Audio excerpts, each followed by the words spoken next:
How you doing, people? How you doing? Hi, YouTube. Welcome to Let's Get Stream. What I just got from a customer, my first time seeing it, but I want to say I remember mentioning it, or maybe I just caught a glimpse of it on it's this racket by Carve. It says Carve tennis, all court. The specs are 100 square inch head size, 25 millimeter beam width, 300 grams on strong weight, and 32 millimeter on strong balance. It's version 1. Design, oh, it's designed by Americans. Let's see. They repeat it in the throat too. So yeah, it's nice glossy color. This is in the 4 3/8 grip size, L3. Nice decals. Well, looks clean and simple.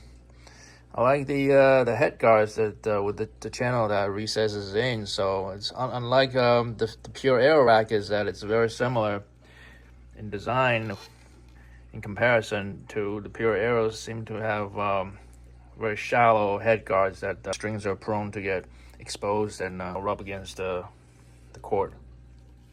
And if you look at this throat shape, what does that remind you of? See that flare, and the aerodynamic design helps you cut through the air when doing a vertical swing. It's supposed to help with the top spin. So I don't know where he got this from, but he said that this design is supposed to mimic the Babbler Pure Aero. So I figure I get it on video while I string it. It's Carve 100.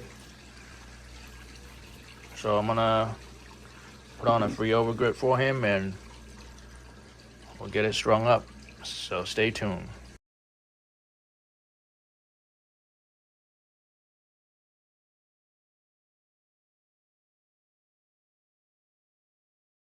So this is how I log all my customers' information. I don't enter them into the computer or anything, but for every racket that I string, I generate a label.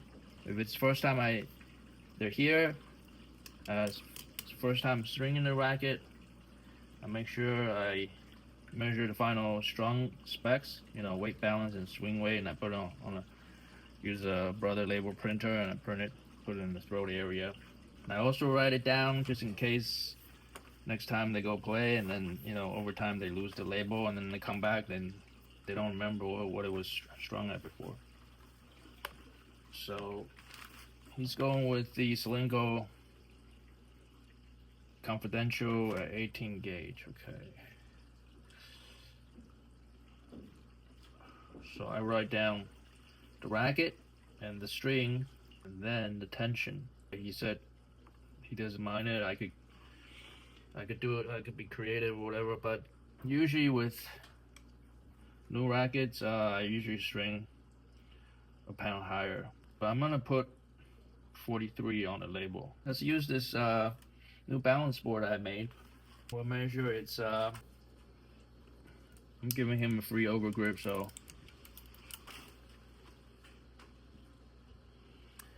Okay, so since this design is supposed to be pretty much the same as the Pure Aero, I would measure, and then we'll compare to what the spec on Pure Aero is.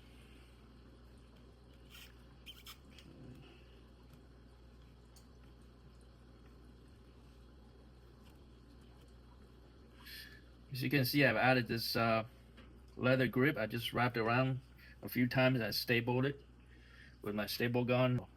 That works as a very effective knob. I like it. Oh, it's coming up. Alright, right there it is balanced. Oh. Sorry, I didn't mean to kick the camera.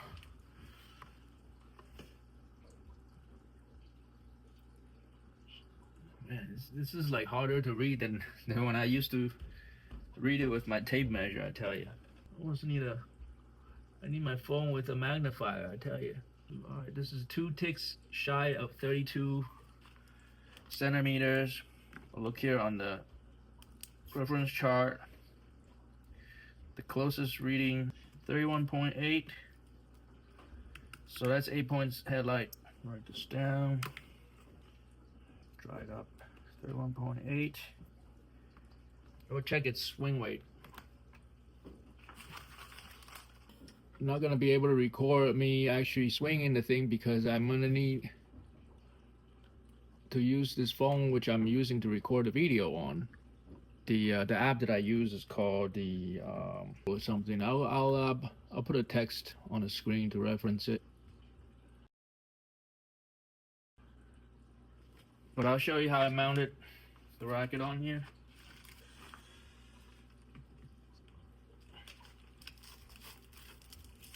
Mount it tight. Make sure it's all the way up against this backstop, because if there's any gap between the end of the butt cap to the butt stop, it's actually going to make the swing weight heavier.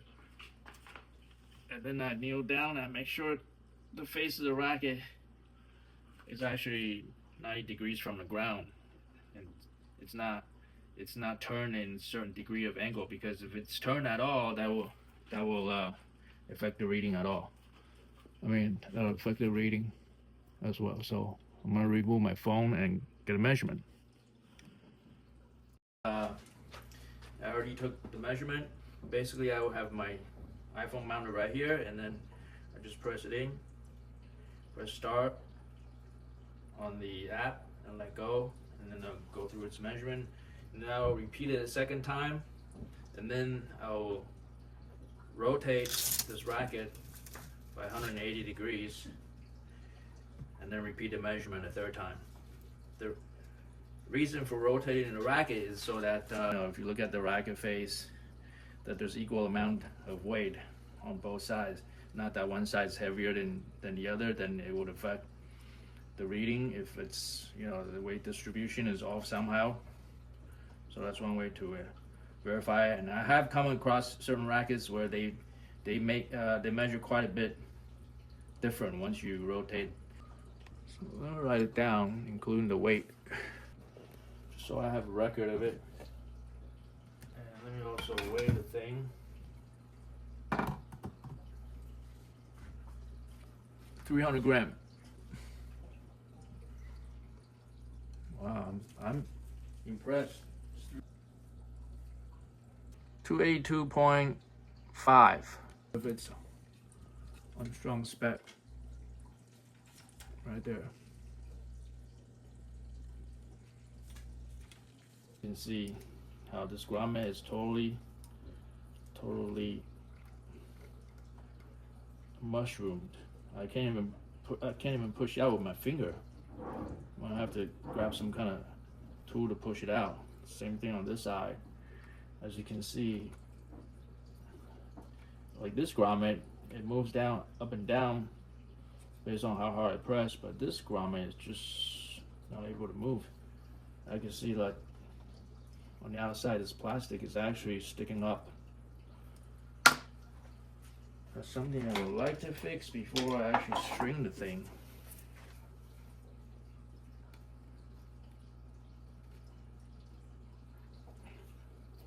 Okay, that worked. I just pressed it with one of these owls I have with the fatter cap, but that took a little bit of force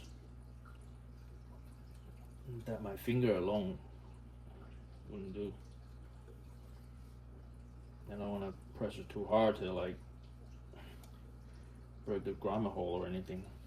But yeah, see, this one came out, but it's not all the way. Yeah, this plastic is being stubborn. I suppose I could heat it up a little bit, but not gonna mess with it. Just simply doing an overall check that the rest of the grommet holes are fine. All right, leave this backing on first,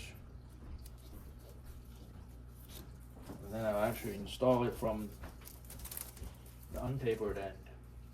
Put an over grip on it to protect his leather grip, his pristine leather grip. I'll show you the special way that I do, so I wouldn't have to do any sort of cutting. I take this tape. Put it on the taper tip. Like so. I'll get back to wrapping this grip. So I find out where the original replacement grip starts from. Somewhere over here. So I will start my overgrip from the opposite bevel.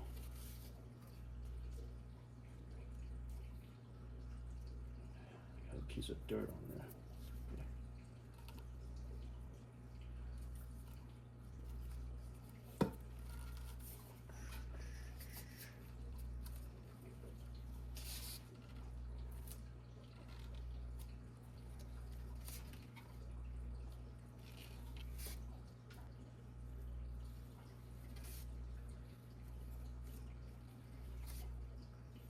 I find that this white version of this overgrip works really well, and it's even more durable than the Wilson Pro overgrip, believe it or not.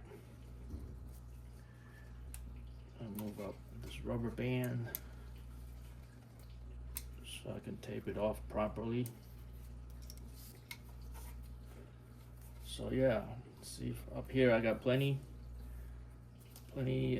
of length left over. As a matter of fact, I have to overlap it more towards the top. I'm gonna adjust that a little bit.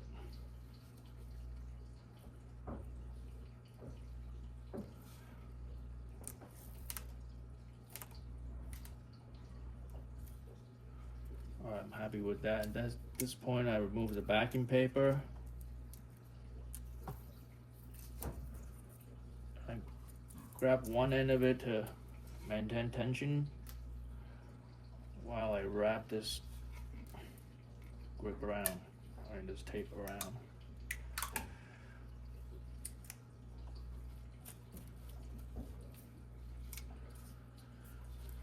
And that's it. Cover the imperfections with the rubber band.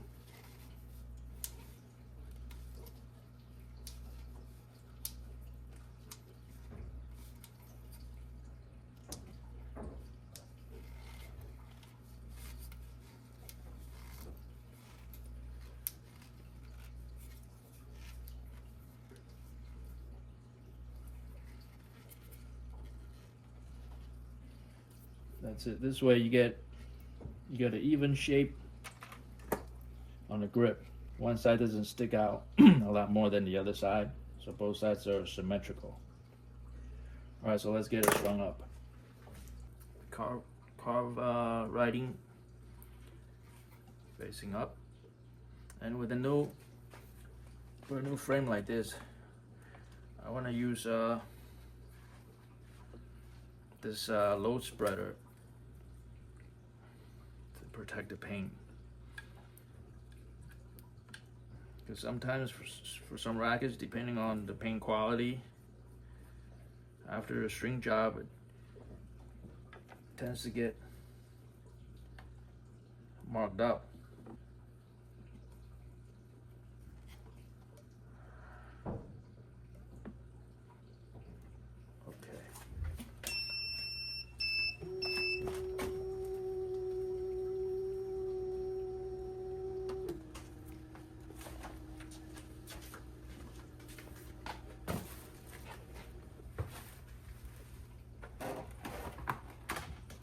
Yeah, I was gonna string up this other new E-Zone racket for a different customer, and then this guy showed up with this never before seen racket. I got so excited, I said, let me get that strung and get it on video. This racket has 6 grommet holes in the throat, so it's stringing through from the throat. Tell you.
I like how I moved the 12 and 6 o'clock posts all the way back this way.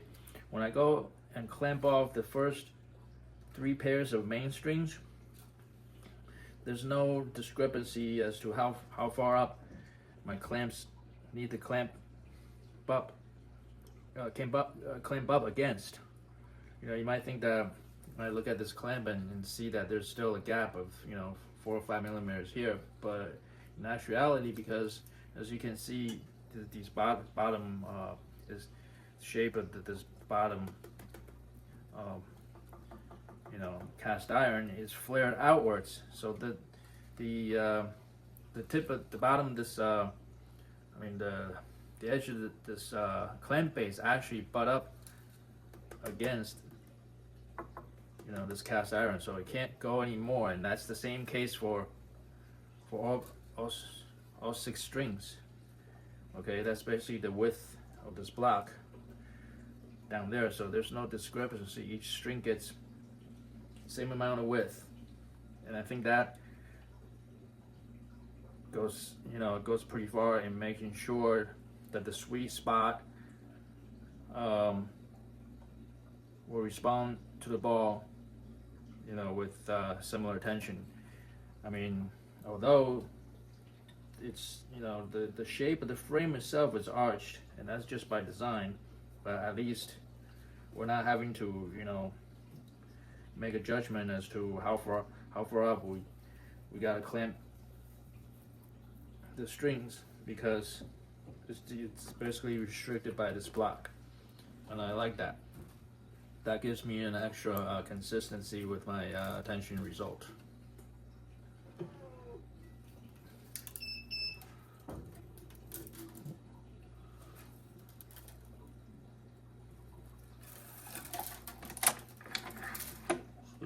Simply push it up as far up as it can go,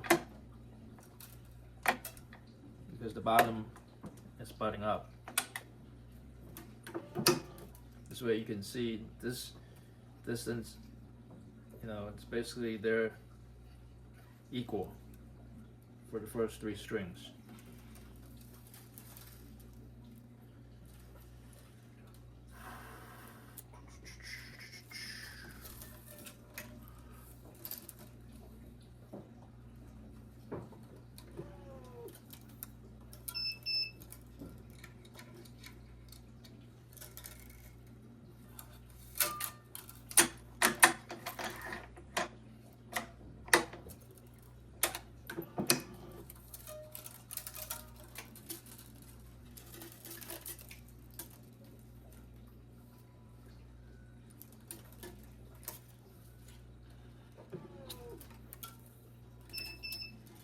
For the 4th string, the way it is right now, it's a shorter string compared to the 3 earlier, and it's got where I'm clamping right now. It's not butt up against this thick post anymore. So if I were to clamp it all the way up against the frame, it's actually, if you look at the edge of the base clamp, it's actually beyond that line, the front line of the base. So that will make the tension relatively, compared to the previous 3 string, it'll make the tension higher, because of the fact that the portion of the string being pulled is already a shorter distance, giving it less tension leakage, resulting in a higher tension. And I'm clamping them like further apart compared to the previous 3. So that's something I don't want to do. So I want to back off a little bit so that it stays in line with the front of this huge block down here.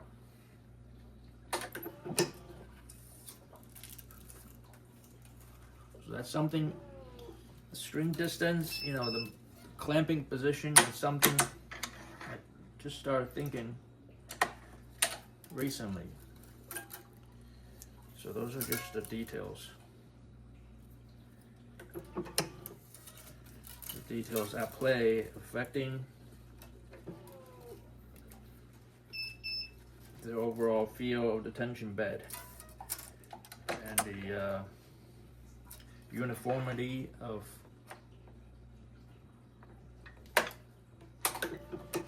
each string.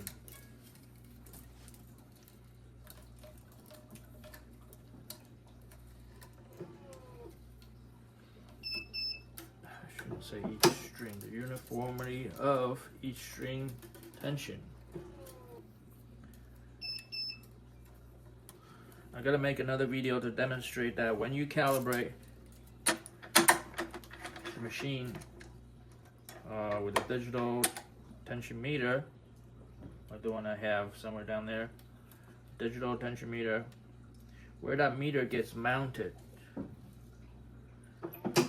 plays a role with how much tension is being measured.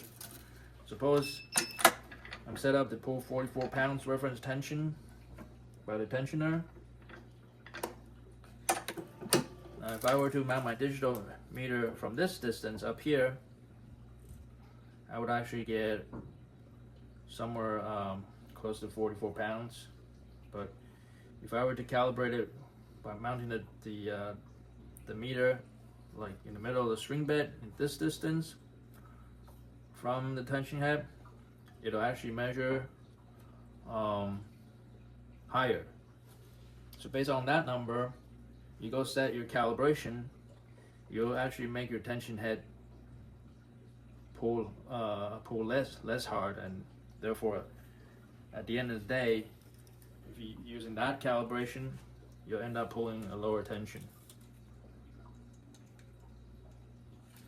I've actually measured from this approximately from the top of the racket to, you know, the end of my puller over here is about, I believe it's about 23 inches if I remember it correctly. So you should try to mimic that every time you calibrate your machine. Try to mount it at about 23 inches away from the tension head.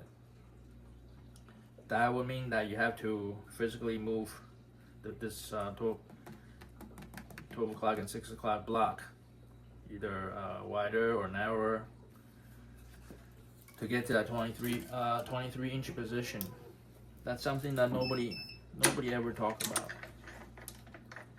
I'll make a video about that to show you exactly what I mean.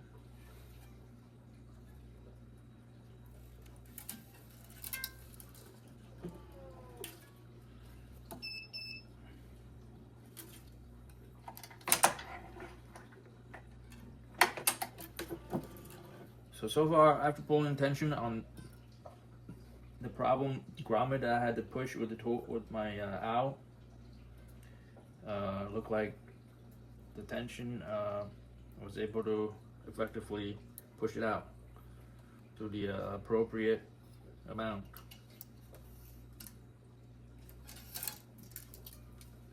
So this is the last string.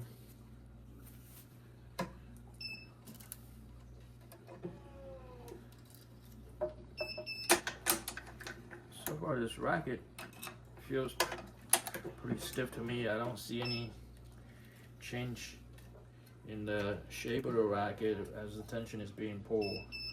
Although I'm not pulling it with that high of a tension. Reference tension was 44, and with the knot tension being added, I'm pulling about 48. Okay, so let's pluck for pitch.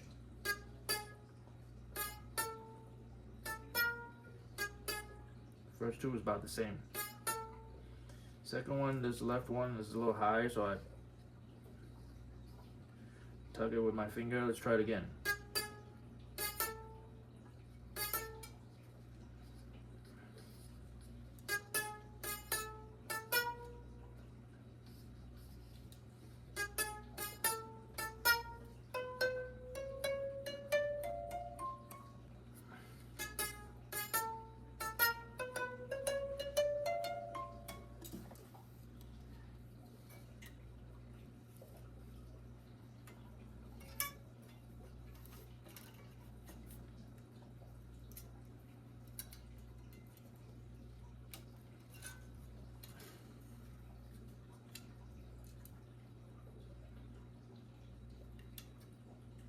Since these are brand new grommet holes, the holes are still pretty tight.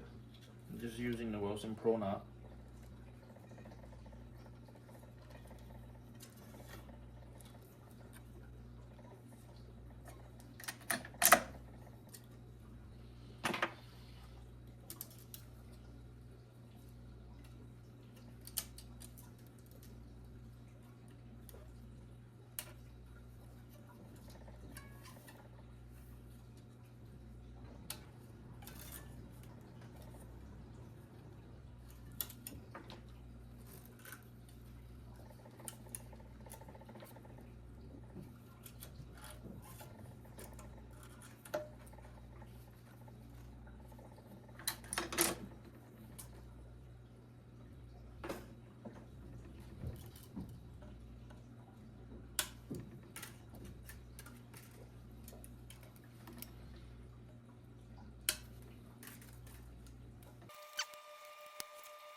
I forgot to mention this racket's got main skips at 7 and 9, both top and bottom.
So I'm tying it off in the 5th grommet hole.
This guy really likes these glossy rackets.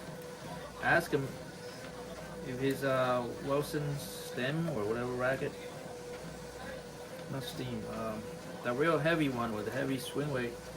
Can't figure the name right now. Ask him how that racket worked out. He's like, oh, it didn't work out. Too heavy.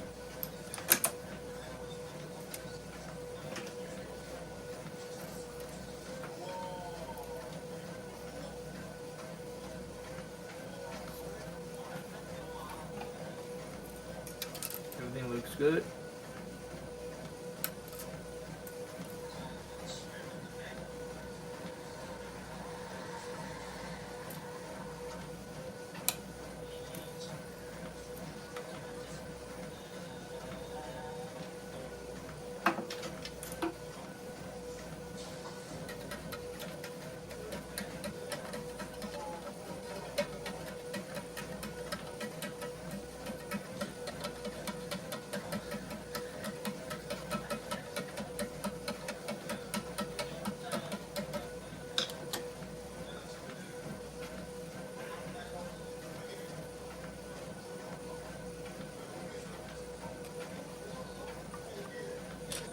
Strong weight with over grip is 322.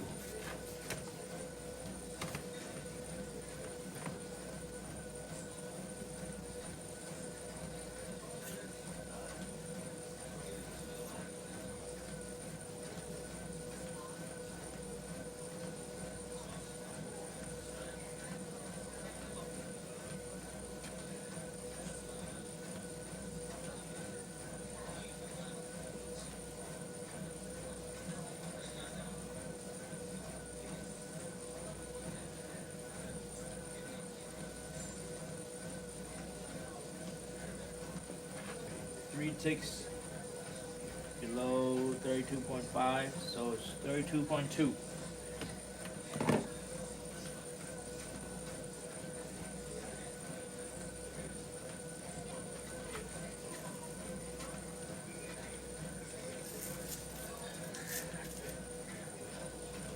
Our final strong spec is 322 grams, 32.2 balance, and 309 swing weight.